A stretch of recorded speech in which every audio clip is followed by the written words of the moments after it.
it's Thursday. Property speaking. Philip Skuman, broker and owner of REMAX in the building. Good morning, Philip. Are you good? Morning, guys. Thanks for having me. Always we're good. Great. So today we're talking to my late bloomers. If you're in the latter stages of your life and you're thinking that, you know what, things are only popping up now, and you're thinking, you know what, I'm thinking of getting that bond.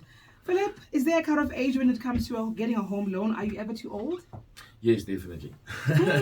So, three of the banks require you to have settled your bond by the age of 75. Okay. And one of the banks doesn't really have a cut-off age, but they will assess on a case-by-case basis due to the merits when you are 60 years plus. So there is definitely a risk factor that increases. Will you be able to repay the bond? Or you might just collapse from the debit order. These days. Well, are there things that work against people who apply, closer getting to the cut-off age or closer to when they're considered to be older? And how do you explain all these rich old people who keep on getting bonds? Yeah, so I think it's the bank under pressure, needing to sell bonds, and currently people in the latter part of their life tend to be stable as well, because a lot of their assets have been paid off. And now they're just getting that extra one.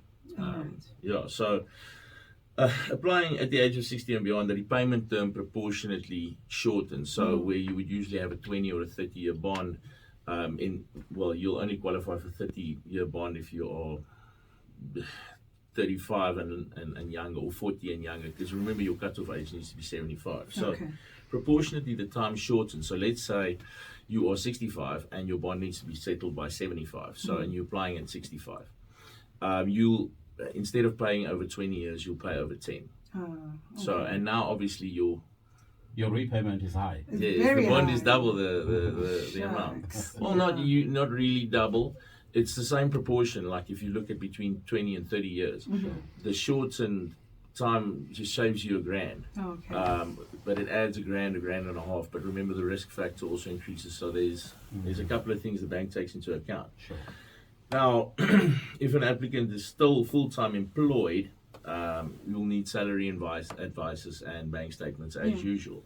But most banks will also require that you give proof of post-retirement income. Okay, so that will be part of your application now because you are in that stage. Okay, then also if an applicant is already on pension, you would need to have your annual benefit statement and your monthly pension statements along with your bank statements will be supplied to the bank for the consideration of the approval of the bond. Okay. In all of this, are there any advantages of applying for a bond when you're older? Oh, yes, you get to leave another asset to your kids. Or one. And the various other advantages to having a bond. Okay, all right. Access to finance and all of these You things. seem to be deep in thought. Are you covered? Complexion? Yeah, well, I'm just thinking out loud, man. I mean, What's bothering you? to die in a double story or in an old age home. It's easier to wipe your tears with Egyptian cotton. Okay. All right, Philip, we'll leave it here for today. Thank you so much. Thanks, Philip guys. Skuman, broker Appreciate it. and owner of REMAX.